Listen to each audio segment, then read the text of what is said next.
नमस्कार दोस्तों। आपने कभी सोचा है कि हर सर्दी में ये उत्तर भारत और हिमालय में बारिश और बर्फबारी अपने आप कैसे हो जाती है? कभी इस बारे में विचार किया है बैठकर? इसके पीछे एक अदृश्य मेहमान होता है जिसका नाम होता है पश्चिमी विक्षोभ। ये विक्षोभ भूमध्य सागर से चलते हैं और अरब सागर की नमी उठाते हुए फिर हिमालय तक पहुंचकर बारिश और बर्फबारी कराते हैं। लेकिन आज समस्या ये है कि ये जो मेहमान हैं वो थोड़े से कमज़ोर हो रहे हैं और रास्ता भी अपना बदल रहे हैं। और इसी बदलाव का जो नतीजा है हिमालय में घटती बर्फबारी है। जैसा कि आप अपनी स्क्रीन पर यहाँ पर देख पा रहे हैं कि हिमालय में किस तरह के क्राइसिस देखने को मिल रहे हैं। तो इसीलिए आज के इस लेक्चर में हम समझेंगे कि पश्चिमी विक्षोभ क्या है, इनसे क्या बदलाव आते हैं और इसका भारत पर क्या असर पड़ रहा है। नमस्कार दोस्तों, मेरा नाम शिल्पी है और देवघर आईएएस में आप सबका हृदय से स्वागत करती हूँ। और आज हम यहाँ पर एक और नए टॉपिक लेकर उपस्थित हो गए हैं। चलिए शुरू करते हैं आज के अपने टॉपिक को। हिमालय क्राइसिस, बर्फबारी घट रही है, भारत के लिए क्या खतरा बन सकता है, इत्यादि सारी बातों को समझते हुए हम आगे बढ़ते हैं। अच्छा हाँ, एक चीज़ और मैं आपको बता दूं कि जो नए मॉड्यूल्स वगैरह इत्यादि शुरू किए जा चुके हैं या नए प्रोग्राम्स, उनसे संबंधित ये जो मॉड्यूल्स शुरू किए जा रहे हैं ये फ्री मोड, मतलब माफ़ी चाहती हूँ, ये ऑनलाइन और ऑफलाइन दोनों मोड्स में अवेलेबल है। उनसे संबंधित कोई भी जानकारी चाहिए तो कॉन्टैक्ट डिटेल्स आपको नीचे स्क्रीन पर दिख रही होंगी, उन पर कॉन्टैक्ट करके सारी इन्फॉर्मेशन ले सकते हैं। फिलहाल के लिए आज का अपना टॉपिक जो है हम यहाँ पर स्टार्ट करते हैं। और जो पुराने टॉपिक्स आपने देखे कि नहीं देखे हैं तो जाके देखिए, क्योंकि आपकी आगामी परीक्षा के लिए चाहे वो मेंस हो चाहे वो पीटी हो बहुत इंपॉर्टेंट है, उसको मिस मत करिएगा। ठीक है। अब यहाँ पर हिमालय में सर्दियों के मौसम में जो बर्फबारी है हम अक्सर देख रहे हैं आजकल। जैसे मैं अपना किस्सा बताती हूँ छोटा सा। लास्ट ईयर मैं ये क्यों बता रही हूँ, क्योंकि मैंने भी ये बदलाव जो है बहुत गंभीरता से और बहुत संगीनता के साथ इसको महसूस किया है। लास्ट ईयर मैं दिसंबर, आई थिंक 11 से 12 दिसंबर के बीच में ये आपका उधर गई थी, कल्पा चितकुल गई थी, हिमाचल साइड है ये। और वहाँ पर जब मैं गई तो मैंने देखा वहाँ काफ़ी अच्छी बर्फ़ थी। ठीक है। अब सेम वही 11-12 दिसंबर को 2025 को मैंने नोटिस किया कि वहाँ कोई बर्फ़बारी ही नहीं हो रही है। ठंड बहुत है, -17 डिग्री, -18 डिग्री, -9 डिग्री है, पर स्नोफॉल का नाम ही नहीं है। तो बदलते समय में आपने कभी नोटिस किया कि पहले आप और पिछले समय में जाएंगे तो वहाँ पर बहुत बर्फ़बारी हो रही थी, अब उसी सीज़न में वहाँ बर्फ़बारी ही नहीं दिखाई दे रही है। तो ये सारी चीज़ें क्यों हो रही है, हमारे समझने का एक विषय बहुत गंभीर हो जाता है जिसको समझना चाहिए। ठीक है। सर्दियों में बर्फबारी जो है सामान्यतः बहुत कम अब हमें दिखाई देना शुरू हो गई है, जहाँ पर बहुत जल्दी। अब सोचिए केदारनाथ में, हम सबको पता है केदारनाथ में जब कपाट बंद हो जाते हैं दिवाली के नेक्स्ट डे, उसके बाद क्या होता है, एकदम से धीरे धीरे समय बीतता है और बर्फबारी इतनी होती है कि उनका ऊपर का कपाट जो है बर्फ में ढक जाता है। कुछ भी बर्फबारी नहीं है उस हिसाब से। अब जाके जनवरी में होना थोड़ी बहुत शुरू हुई, वरना वो भी नहीं जो कि दिसंबर नवंबर से हो जाती है। तो पहले हिमालय में क्या है, दिसंबर फरवरी के बीच में बहुत ज़्यादा बर्फबारी दिखाई दिया करती थी। लेकिन अब कंडीशन ये हो गई है कि कई बार पूरी सर्दी का मौसम बिना पर्याप्त बर्फ के ही निकल जाता है। और देखिए जैसे अब होली आ जाएगी, आपकी कहते हैं होली पे आहुति पड़ती है, उसके बाद से थोड़ी गर्माहट होना शुरू हो जाती है। और 4 मार्च की आपकी होली, उससे पहले देखिए कितना समय, जनवरी ये लीजिए ख़त्म होने को आ गया है और फरवरी शुरू होने को आ गया, मतलब 1.5 महीना मुश्किल से बचा है आपका। ठीक है। तो बर्फ पड़ती भी है तो मात्रा बहुत कम होती, जल्दी से पिघल जाती। पिघलने के कई सारे कारण हैं, ग्लोबल वार्मिंग इत्यादि सारी चीज़ें हम देख ही रहे हैं। ठीक है। अब यहाँ पर why are mountains appearing where and rocky instead of snow covered. तो यहाँ पर जो पहाड़ है वो बर्फ की जगह नग्न है और पथरीले दिखाई दे रहे हैं हमें। ऐसा क्यों? तो इसका सीधा संबंध हमारे स्नो कवर ड्यूरेशन से है।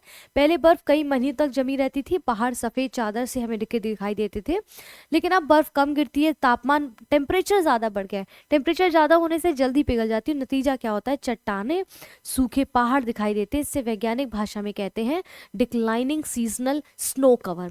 अच्छा, एक चीज़ और आपने कभी नोटिस किया है, मैंने ये अनुभव किया है, वो अनुभव मैं साझा कर रही हूँ कि मैंने देखा है जहाँ पर टूरिस्ट ज़्यादा जाना शुरू हो चुके हैं, जिन एरियाज़ में ऐसे स्नो गिरती थी, आप शिमला देख लीजिए, मनाली देख लीजिए, ठीक है, आप केदारनाथ देख लीजिए, आप तुंगनाथ देख लीजिए। ये छोटे से एग्जाम्पल है, बहुत सारे उदाहरण हैं जहाँ पर टूरिस्ट की संख्या जाना ज़्यादा शुरू हो रही है। मैं अपना अनुभव साझा कर रही हूँ। मैंने नोटिस किया कि वहाँ पर ये बर्फबारी, इस प्रकार का वेदर, जो क्लाइमेट चेंज है, बहुत ज़्यादा तीव्रता से दिखाई देना शुरू हो जा रहा है। क्योंकि सोचिए ना, अब आप एक कमरे में जहाँ पर सिर्फ 2 लोग रहते थे, सकते हो, एक जैसे अभी ठंडक है, ठीक है, इस 10 बाई 10 के कमरे में मैं हूँ या कोई और एक व्यक्ति है, तो क्या कैसा मौसम होगा, थोड़ा ठीक लगेगा, ठंडी लगेगा, कोजी लगेगा। लेकिन जैसी भीड़ बढ़ जाएगी, 10 से 15 लोग आ जाएंगे, एकदम गर्माहट होने लगेगी, तो माहौल ठंड में भी चेंज हो जाएगा। तो सोचिए, जहाँ पर कम लोगों को रहने की संख्या थी, वहाँ पर अब ज़्यादा से लोग पर्यटन जा रहे हैं, पर्यटक जाते हैं, ट्रैवल के लिए जाते हैं, तो वहाँ पर वेदर जो है अपने आप बाहर बढ़ता है। तो बाहर बढ़ता है, चीज़ें आप देखेंगे उस प्रकार से, कैसे क्लाइमेट चेंज हो रहा है, कैसे चीज़ें इन्वायरमेंट चेंज हो रहा है। तो वहाँ पर देखिए तापमान अलग तरीके से आपको जो है बढ़ा हुआ दिखाई देता है, माइनस में देखना बहुत मुश्किल हो जा रहा है समय के साथ, ठीक है। तो अब यहाँ पर यही चीज़ करें, higher temperatures cause snow to melt faster, और रिजल्ट क्या है, where rocky and dry mountains हमें दिखाई देने मिलते हैं। और साइंटिफिक अगर टर्म्स में समझाते हैं तो इसको डिक्लाइनिंग सीजनल स्नो कवर कहते हैं। स्नो के कारण क्या क्या हम सब जानते हैं, जैसे कि तापमान में तेजी से वृद्धि होना, यानी कि जो टेम्परेचर जितना ज़्यादा बढ़ता चला जाएगा, कम बर्फ गिरती है, और जो गिरती है वो तेजी से पिघल जाती है। वहीं आप देखेंगे निचले इलाके, जो नीचे इलाके, वहाँ पर बर्फ की जगह बारिश होने लगती है। जलवायु परिवर्तन, क्लाइमेट चेंज बहुत बड़ा कारण है दोस्तों। और यही क्लाइमेट चेंज को लेकर आपको याद होगा UNFCCC आपका जो ये कॉन्ट्रैक्ट है, एक तरीके से इसमें देखिए कैसे डोनाल्ड ट्रंप जी ने इससे खुद को ऑप्ट आउट कर लिया है यहाँ से, और जो है पूरी तरीके से वो अब ग्रीन एनर्जी पे कम विश्वास करने लगे हैं, ये सारी चीज़ें, और तेल की होड़ में भाग रहे हैं। तो ये सब क्या है, ये सब ऐसी तो सारी सिचुएशन क्रिएट करने का एक तरीका है, जो धीरे धीरे और मुझसे बदतर आपको दिखाई देगा आने वाले समय पर, ठीक है। जो इंटर गवर्नमेंटल पैनल है ऑन क्लाइमेट चेंज और अन्य रिपोर्ट बताती है कि ये जो लंबे समय से जलवायु परिवर्तन है, उसका बहुत बड़ा परिणाम ये जो हम देख रहे हैं वो देखने को मिलता है। पश्चिमी विक्षोभों का कमजोर पड़ना भी अधिकतर हम देखते हैं कि पश्चिमी विक्षोभ एक्चुअली क्या है, पहले वो भी समझ लेते हैं। ये कम प्रेशर के एक मौसम तंत्र एक तरीके से आपका देखा जाता है। यहाँ पर सर्दियों की बारिश बर्फबारी का प्रमुख स्रोत पश्चिमी विक्षोभ माना जाता है, ठीक है। ये भूमध्य सागर यानी कि मेडिटेरेनियन जो रीजन है उससे बनते हैं, और सर्दियों में उत्तर भारत और हिमालय तक पहुंचकर बारिश और बर्फबारी कराते हैं। पहले क्या होता था, पहले होता था पश्चिमी विक्षोभ मजबूत होते थे, अरब सागर से अच्छी नमी लाते थे, और परिणाम स्वरूप पहाड़ों में अच्छी बर्फबारी हुआ करती थी। मैदानी इलाकों में हल्की जो है मध्यम बारिश भी देखने को उस समय पे मिलती थी। लेकिन अब क्या बदल रहा है, अब क्या बदल रहा है कि आज जो है जलवायु परिवर्तन के कारण दो बड़े बदलाव हमें देखने को मिल रहे हैं। जैसे पश्चिमी विक्षोभ जो है कमज़ोर हो रहे हैं, ठीक है, ये कमज़ोर हो रहा है, उत्तर की ओर खिसक रहे हैं, और अरब सागर से मिलने वाली जो नमी है वो इसमें घटती हुई हमें दिखाई दे रही है, ठीक है। अब इसी के साथ ये उत्तर की ओर खिसकने के कारण क्या हो रहा है कि पहले ये सीधे उत्तर पश्चिम भारत में आते थे, अब इनका जो रास्ता है ज़्यादातर उत्तर की तरफ हो रहा है। इससे क्या हो रहा है कि अरब सागर से नमी कम मिलती है, और बर्फबारी और बारिश जो है घटती चली जा रही है। यानी कि मान लीजिए पश्चिमी विक्षोभ एक पानी से भरा हुआ बादल है, ठीक है, समझिए इसको इस तरीके से।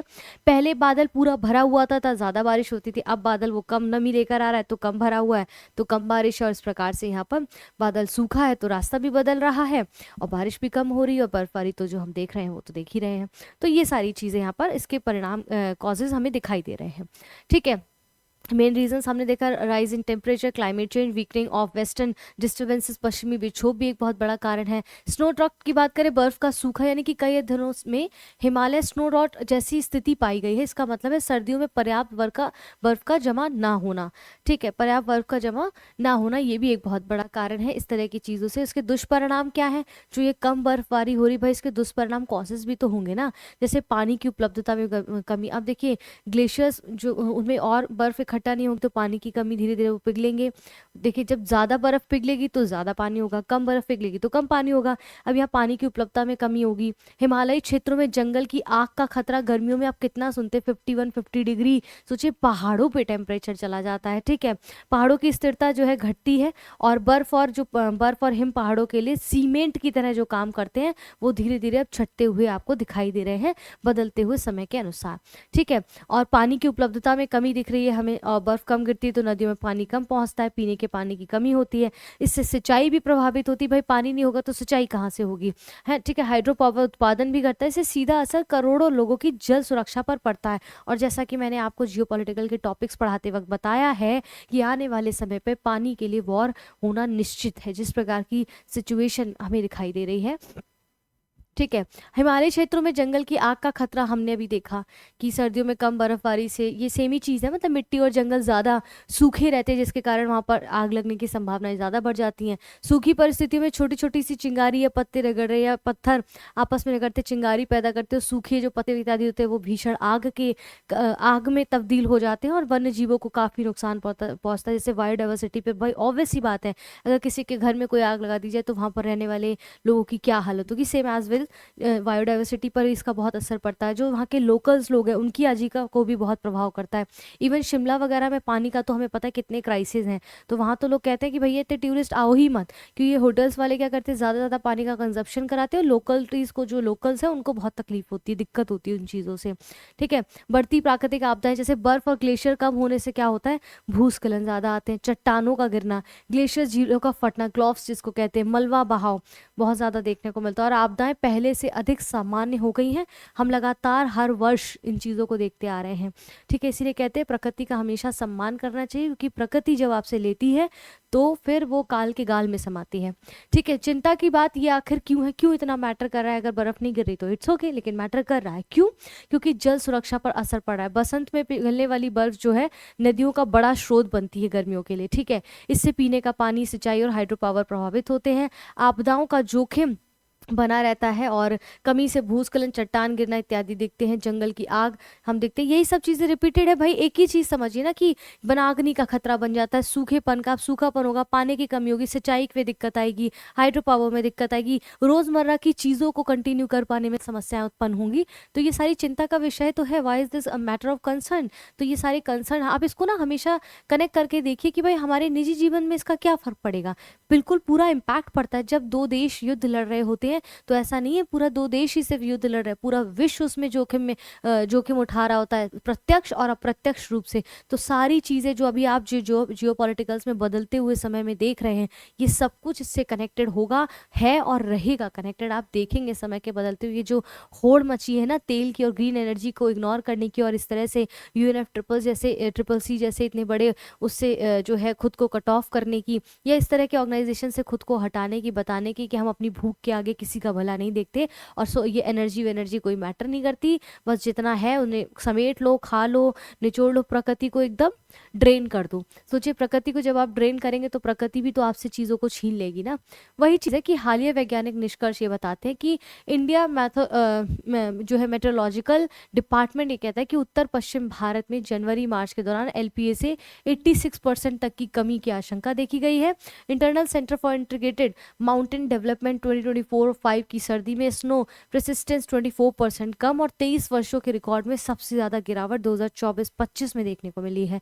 अध्ययन के अनुसार उत्तर पश्चिम हिमालय में बर्फबारी 25% कम है, जो कि पिछले 5 सालों बनाम 40 वर्षीय औसत के दौरान हमें देखने को मिल रहा है। तो इतना बड़ा गैप जो है हमें यहाँ पर जो समस्या बनी हुई उसको देख रहे हैं। और यहाँ पर क्या चीज़ है कि एक सेकेंड और स्लाइड है क्या इसका। ठीक है। तो ये कहने का मतलब है, देखिए टॉपिक बहुत बार ना बहुत बड़ा नहीं दिखता है। मुद्दा ज़रूरी नहीं है कि उसमें दसियों किताबें पढ़ें तब वो मुद्दा बड़ा है। उसकी संगीनता को समझने का प्रयास करिए। और इसीलिए मैं आपको बार बार कहती हूँ कि हमारे साथ बने रहिए, या न्यूज़पेपर के साथ कनेक्ट रहिए, उसके साथ हमारे साथ कनेक्ट रहिए, ताकि आपको एक कनेक्शन जो है बताता रहेगा कि आपको किस डायरेक्शन में पढ़ाई करनी है।